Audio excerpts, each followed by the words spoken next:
The Food Distribution Center opened its doors in 2017, but long before that, Vital Signs played a pivotal role in the Food Security Distribution Center and all of the conversations that had to happen to create this environment. And so what Vital Signs helped us learn was that there were some serious gaps in the Victoria community in terms of food security. And so conversations began between grocers, nonprofit partners, and folks in the region that were interested in creating a hub of sorts to help distribute food to many. And those conversations took a long time, and Victoria Foundation was pivotal in those conversations because a lot of folks weren't sure what that was going to look like. 2017, we opened our doors and about 4,000 pounds of food was coming through our doors every day with the 11 Thrifty Foods partners.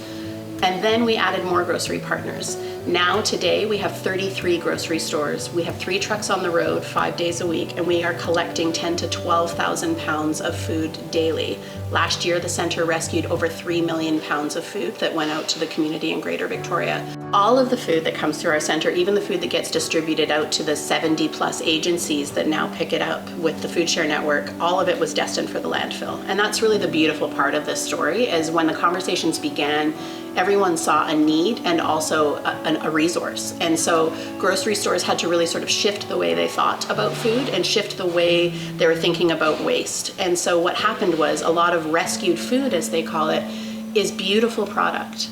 It's maybe a tomato with a little blemish on it or a banana with a slight bruise, but it's still absolutely nutritious and beautiful, but the consumers won't buy that product. Obviously, groceries are expensive, we understand that. So this system benefits from that. So what happens is food gets rescued and brought here and redistributed to the 70 plus agencies, and it's incredibly high quality food. In 2023, the Food Share Network conducted a survey of all of the agencies that distribute food that comes from this center here.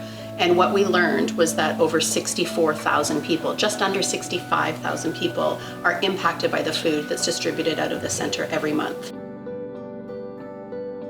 There are 3 kitchen spaces in this building. So there's what we call a prep or no-cook kitchen. Then we have our mustard seed kitchen, which is our cook kitchen. We have tenants operating in there, caterers, food trucks, smaller businesses that are launching and going to places like farmers markets. We also have a very large-scale HACCP ready kitchen that our Flourish School Food Program has moved into.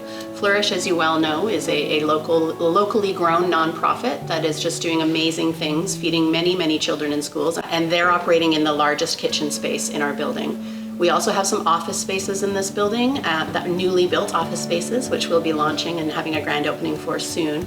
And so what that means to us is that under this roof, South Island Farm Hub is also operating.